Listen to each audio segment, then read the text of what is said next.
Bueno, estamos nosotros acá con el defensor del pueblo, Walter Gutiérrez, para conversar acerca de sus planes y de algunas acciones de supervisión del sector salud que ha llevado a cabo el día de hoy.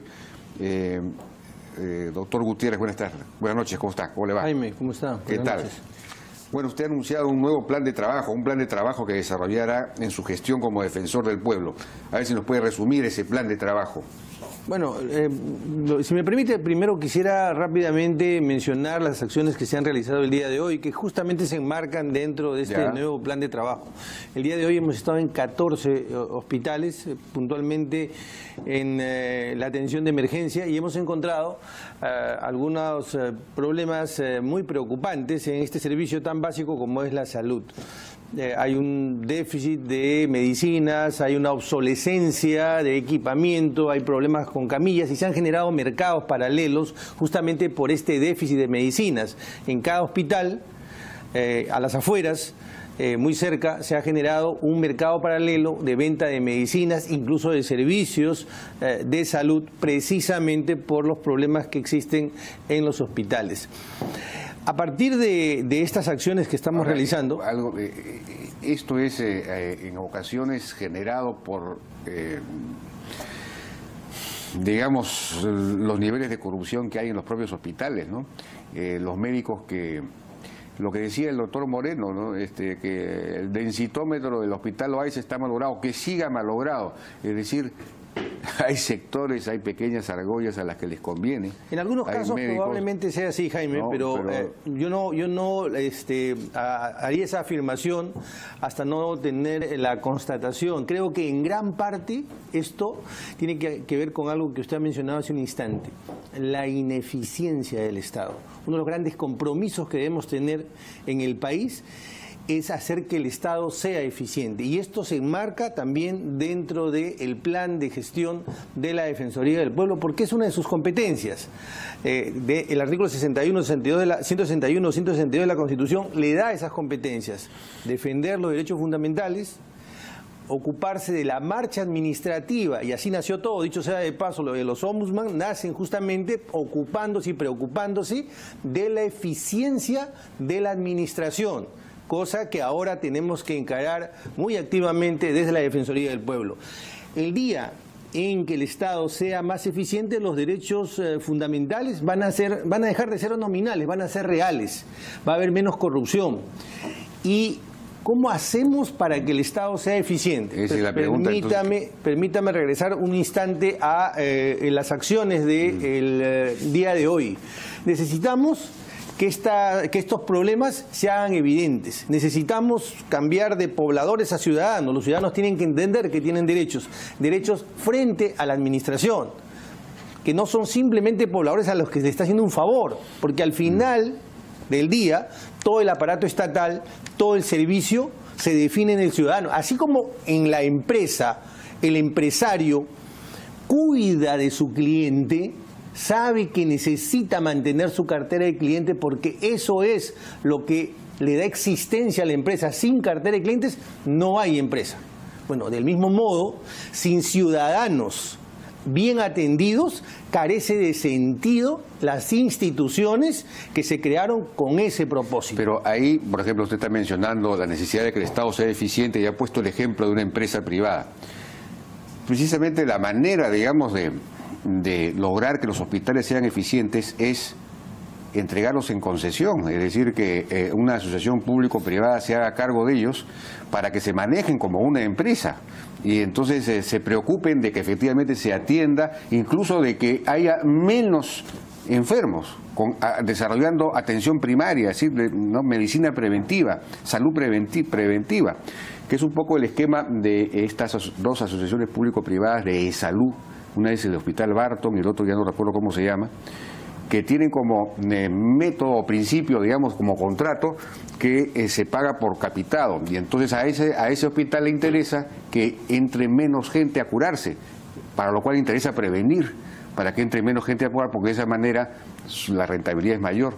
Entonces, ese tipo de soluciones habría que fomentar para que haya eficiencia y no haya corrupción, para que no se malogren los densitómetros deliberadamente, etcétera, ¿no? Mire, Jaime, yo no estoy en desacuerdo con la privatización en líneas generales. No, esto no es privatización, esto es el hospital sigue siendo público. Es una manera, es una forma. Es contratar a un privado para que administre.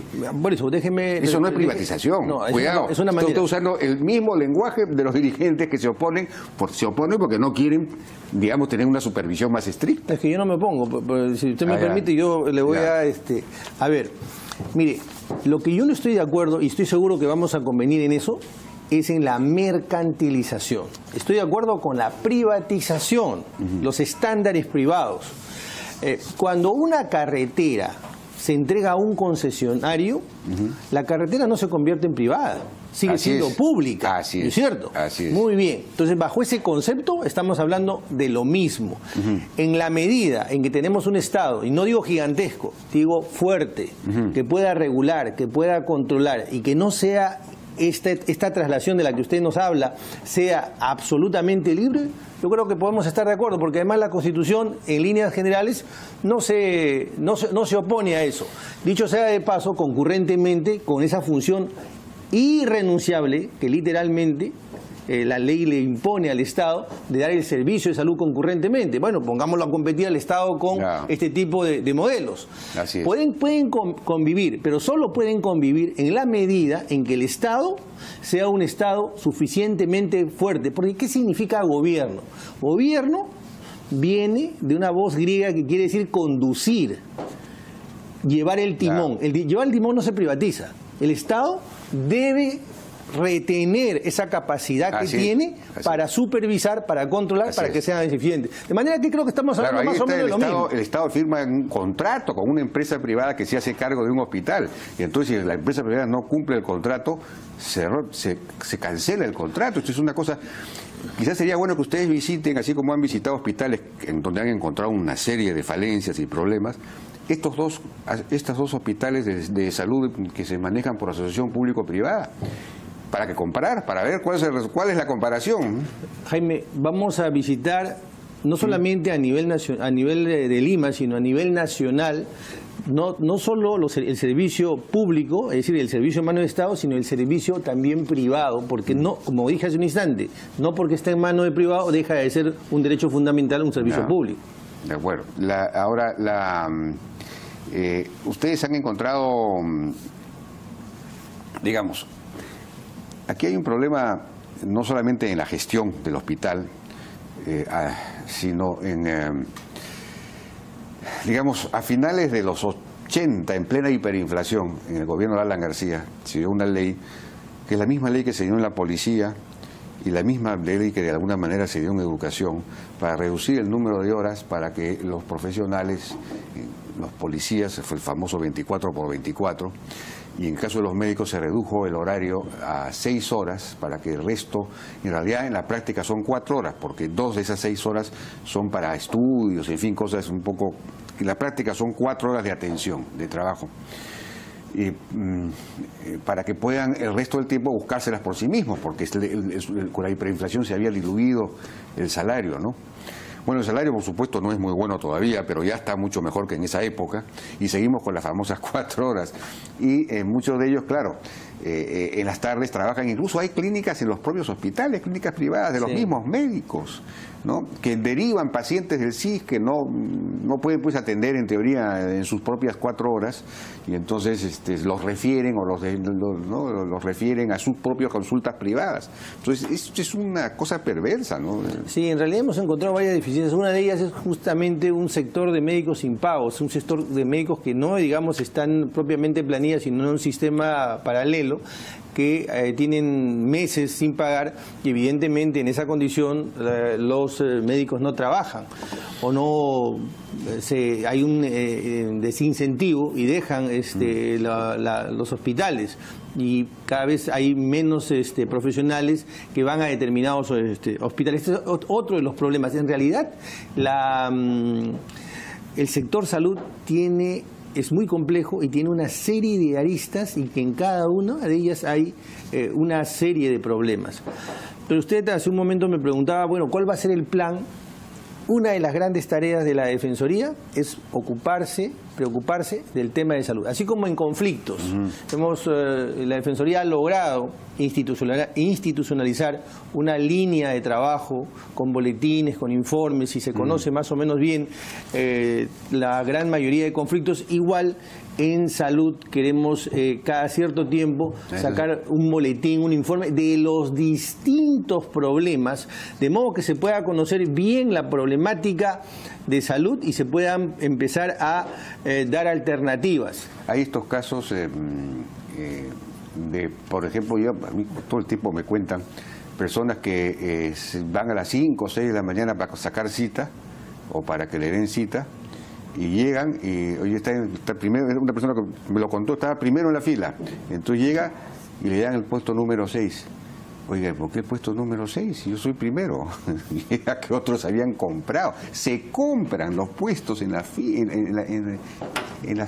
Claro. Es decir, hay mucha corrupción. Es una cosa tremenda, ¿no? Es decir, estas cosas tienen que modernizarse, yo no sé qué se puede hacer. Me pregunto, déjeme decirle, yo no soy un experto en estos temas, recién estamos ingresando a este mundo, pero nos hemos preguntado, incluso llegando a la Defensoría, ¿por qué no podemos cada vez más introducir mecanismos tecnológicos, digitales para todo esto? Las citas, por ejemplo.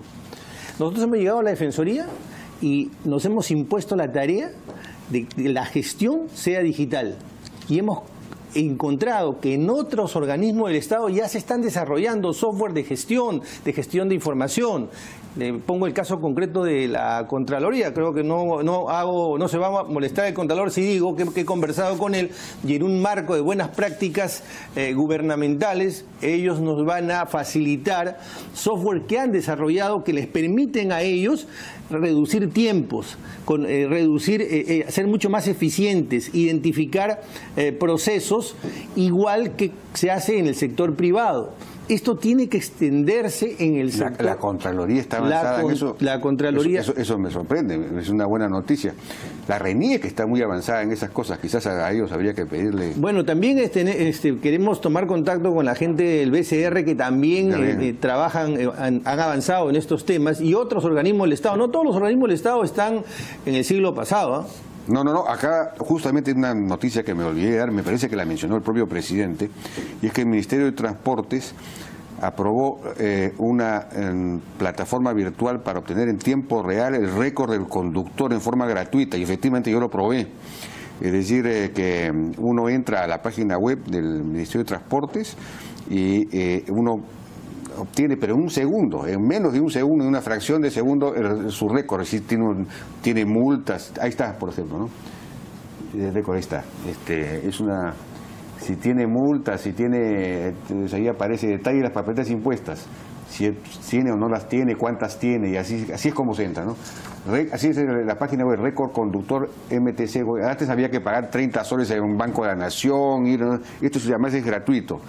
Ese tipo de avances hay que felicitarlos, porque todo debería ser así, pues, ¿no? Mire, en el Poder Judicial, gran parte de los locales se utilizan para el archivo de expedientes. Y eso no solo sucede en el Poder Judicial, también sucede en la Defensoría, sucede en gran parte del Estado.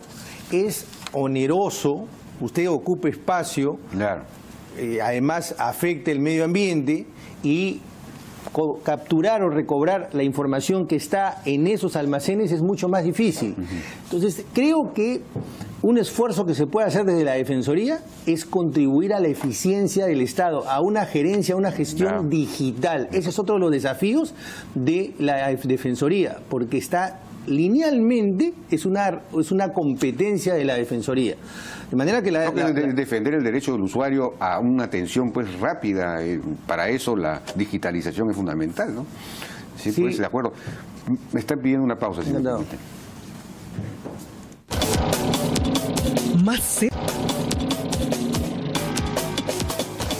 Bien, seguimos conversando con el defensor del pueblo que está inaugurando esta línea de presionar, construir todo un aparato para lograr la eficiencia de los servicios públicos es fundamental. Yo quería brevemente contarle el caso que me contaron hace poco en un hospital, una persona que lleva a un familiar para que lo operen, lo están operando y de pronto sale un asistente, un enfermero y le dice, oiga, necesitamos estos remedios, tiene que comprarlos porque no hay. Por supuesto, usted sale después desesperado y va corriendo a una farmacia y compra los medicamentos caros para la operación en teoría. Cuando termina la operación, sale el doctor, el médico que opera, el cirujano, y le pregunta, bueno, doctor, ¿cómo salió bien? Pero, ¿y los medicamentos que me pidió? ¿Sirvieron? ¿No sirvieron? ¿Qué medicamentos? ¿Cómo? ¿Me han pedido medicamentos? ¿Qué medicamentos? Yo no he pedido nada. Es decir, con la idea de que no hay medicamentos, entonces la gente sale pues para contarle que salga vivo su pariente, hace cualquier esfuerzo y cualquier sacrificio, ¿no? Y resulta que era una manera simplemente de conseguir medicamentos y después los venderán pues por ahí, yo no sé. Es decir, sería muy importante que en esto que ustedes están haciendo pudieran habilitar un servicio de denuncias, ¿no? De decir que la gente se anime a denunciar, que no tenga miedo de denunciar. Fuerza Popular proponía que la Defensoría fuera el litis consorte en las denuncias de los ciudadanos, es decir, que acompañara las demandas y las denuncias, no sé. De hecho, vamos a implementar, esta es una de las cosas que pronto también se va a anunciar, vamos a implementar algún mecanismo de protección a los denunciantes, de anonimato a los denunciantes. Esto, no me quiero adelantar, pero es una de las ideas que está también en el marco de estas acciones que vamos a realizar. Pero el hecho es que la Defensoría va a preservar todo aquello que se hizo bien, las líneas de trabajo que se han desarrollado y estas nuevas que estamos mencionando, que tienen que ver con la eficiencia del Estado, que tienen que ver con ponerle énfasis en salud, servicios públicos. Tal vez aquí tengamos un punto de disidencia, tanto en manos de privados como en manos del Estado, en ambos sectores. Dicho sea de paso, imagínense, pero, ahora en manos de privados, digamos, lo lógico es que sea en manos del Estado, pues, ¿no? Porque es nuestro dinero, es el dinero de todo el público, ¿no? Claro, pero por ejemplo este tema de ¿cuánto se ha demorado Indecopi para darse cuenta que hay una concertación de precios? 7 años se ha demorado. Se ha demorado el proceso. Sí, pero... El proceso. Claro, pero eso se puede visibilizar, se puede hacer evidente con acciones de la Defensoría en determinados sectores. Bueno, no sé, pero digamos aquí el grave problema es el sector público, ¿no? También puede haber problemas en el sector privado, por supuesto, pero aquí cómo hacemos, el sector público es el que maneja nuestros recursos de todos los peruanos, los que pagamos impuestos. Sí, ¿no? De acuerdo. Perdón, si me permite, están llegando los periodistas peruanos que fueron retenidos en Venezuela, a ver. Una escasez y hay, bueno, una falta de derechos absoluta, ¿no? En resumen, doctor Gutiérrez, es decir, a partir de esta observación, como le llaman ustedes, que han hecho hoy día a varios hospitales y todo lo demás, ustedes van a producir un informe, ¿qué tipo de informes van a producir? Me dijo también que iban a hacer una especie de ranking de eficiencia, ¿qué productos van a sacar para, de alguna manera, digamos, presionar a la eficiencia al servicio público? En relación a la salud, respecto de esta intervención que hemos realizado el día de hoy en 14 hospitales, vamos a hacer un informe que el día viernes a más tardar se estará enviando al Ministerio de Salud. Y también vamos a comunicar a la prensa muy puntualmente cuáles fueron los hallazgos. Esto en relación a estas acciones que se van a repetir en Lima y a nivel nacional y en diferentes aristas del problema de salud. Esto nos va a permitir hacer un informe también, ya más adelante, de mayor envergadura, entidad, que nos permita conocer el problema de la salud y buscar algunas o plantear algunas alternativas. Lo que significa que vamos a inaugurar esta línea de trabajo, también con boletines mensuales, como dije, como se hace en los conflictos sociales. Y en lo que se refiere a eficiencia del Estado, pues nosotros también vamos a empezar a trabajar observando cómo está la gestión en municipalidades, gobiernos regionales, ministerios, entidades estatales en general, para que se generen ciertos estándares para que se pueda evaluar el servicio que presta esa entidad estatal respecto de lo que requiere el ciudadano, sea, como digo, municipal, regional o gobierno central. Ustedes nos han enviado una relación de las entidades más quejadas, las instituciones quejadas. En primer lugar aparecen no hice el periodo, las municipalidades con 875 quejas, digamos, luego la ONP, pero ya lejos, ¿no? Luego la Corte Superior de Justicia de Lima, luego E-Salud, no Salud, sino E-Salud, el MEF, la PNP, la Policía Nacional, DRELIM, creo que eso es la Dirección Regional de, no sé exactamente, Tribunal Constitucional, Telefonía, Ejército del Perú.